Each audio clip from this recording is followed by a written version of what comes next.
Assalamualaikum warahmatullahi wabarakatuh.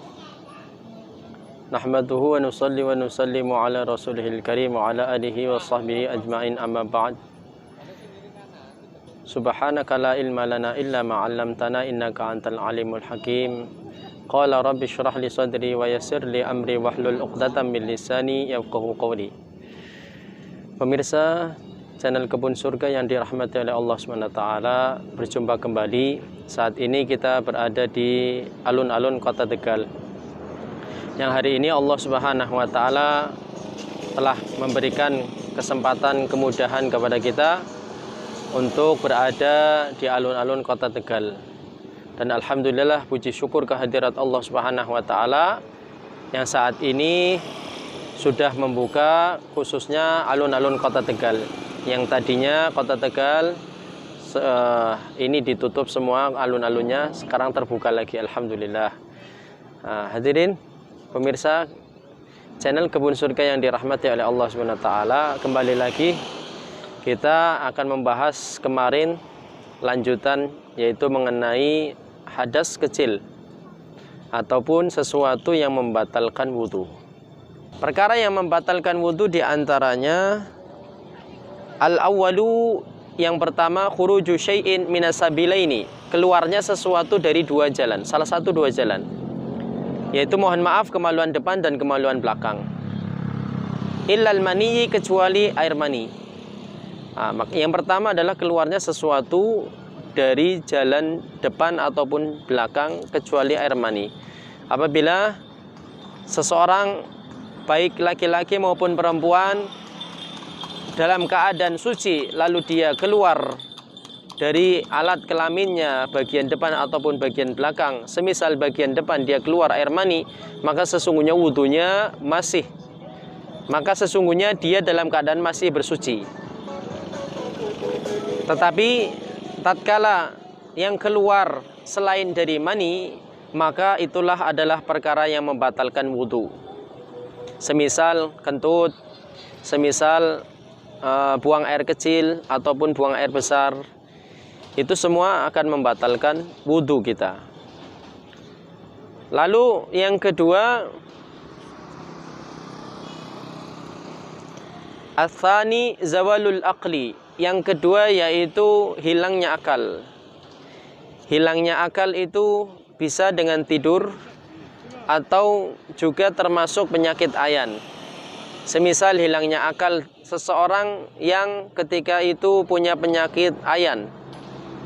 Tiba-tiba seseorang yang punya penyakit ayan ini kambuh penyakit ayannya saat dia mau mengerjakan sholat dalam keadaan sudah berwudu. Lalu tiba-tiba ketika dia mau mengerjakan sholat, tahu-tahu ayannya kumat, maka ketahuilah bahwasanya seketika itu wudunya batal dan dia harus wudu kembali tatkala dia telah sadar dari ayannya atau penyakit ayannya. Lalu yang ketiga adalah ats-tsalitsu an-naumu, yang ketiga yaitu tidur. Hilang ingatan bisa termasuk juga tidur, juga tidur juga bisa tersendirikan. Maka yang ketiga perkara yang membatalkan wudhu adalah tidur.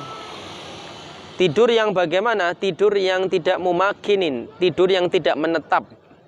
Maknanya kemaluan belakang tidak menetap ke atas bumi. Namun apabila tidurnya mumakinin, yaitu kemaluan belakangnya menetap di atas bumi, maka ketahuilah sesungguhnya apabila tidak bergerak ataupun tidak bergeser sedikit pun, wudhunya tetap terjaga sampai dia bangun kembali. Tetapi yang dimaksud di sini tidur terlentang. Seseorang yang ketika itu dalam keadaan berwudu lalu dia tidur, saat tidurnya itu tidak membatalkan dari wudu, tetapi ketika bangun dari tidur maka seketika itu wudunya langsung batal. Sehingga kita pun disunahkan sebelum kita tidur kita hendaknya berwudu, supaya ketika tatkala Allah Subhanahu wa Ta'ala ternyata tidak mengembalikan nyawa kita, kita mati dalam keadaan telah bersuci, telah berwudu. Sehingga harapan kita mati kita dengan harapan mati kita dalam keadaan bersuci. Namun ketika bangun itulah yang menjadikan batalnya wudhu kita, karena hilangnya akal ketika dalam keadaan tidur.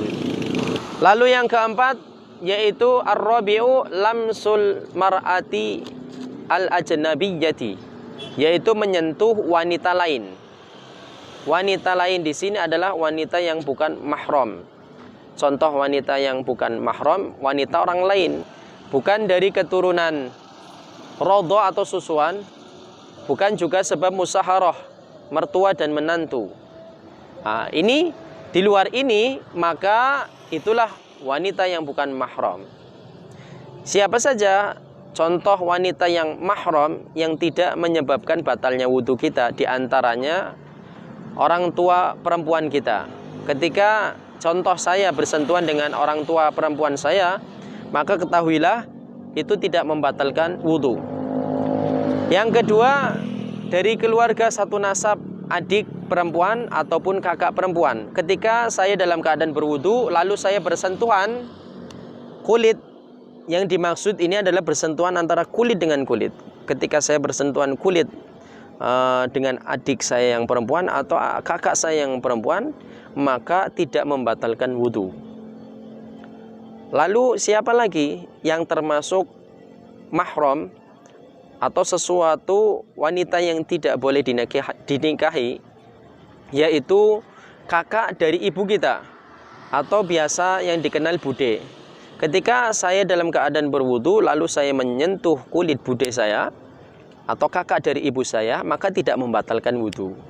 Begitu juga adik dari ibu saya, semisal adik ibu saya perempuan atau biasa dipanggil tante atau bibi.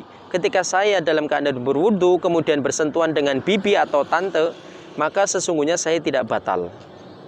Begitu juga sebaliknya, tante atau bibi saya tidak batal. Atau yang susuan, semisal seseorang, ibu saya memiliki anak saya, kemudian ada anak tetangga yang pernah disusui oleh ibu saya, anak tetangga perempuan. Maka ketika anak tetangga yang perempuan itu pernah disusui oleh ibu saya, ketahuilah dia adalah saudara sesusuan. Sehingga ketika saya dalam keadaan berwudu, ketika bersentuhan dengan anak tetangga yang pernah disusui oleh ibu saya, maka ketahuilah ketika saya bersentuhan dengannya tidak membatalkan wudu. Karena saya dengan anak tetangga yang pernah disusui oleh ibu adalah mahram atas dasar susuan. Sehingga saya pun tidak boleh menikahi anak tetangga yang pernah disusui oleh ibu saya. Nah, lalu yang ketiga, sebab musaharah. Musaharah itu menantu dan mertua. Contoh, saya memiliki istri. Istri saya memiliki kedua orang tua, yaitu istri saya memiliki ibu. Maka ibu itu saya anggap sebagai mertua perempuan. Ketika saya dalam keadaan berwudu lalu saya bersentuhan dengan mertua perempuan, maka sesungguhnya wudu saya tidak batal.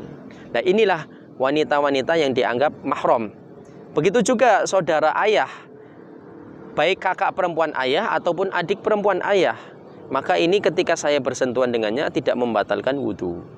Yang kelima, lamsul kubuli wad duburi bibatinil kafi, yaitu menyentuh kemaluan depan ataupun menyentuh kemaluan belakang dengan menggunakan batin telapak tangan.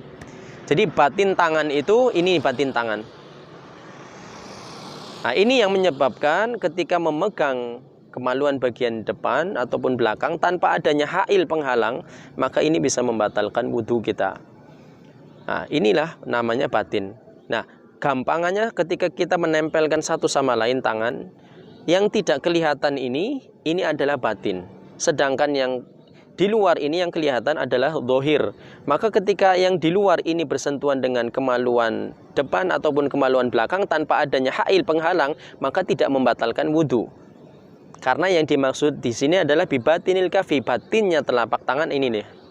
Maka ketika menyentuh kemaluan dengan batin telapak tangan,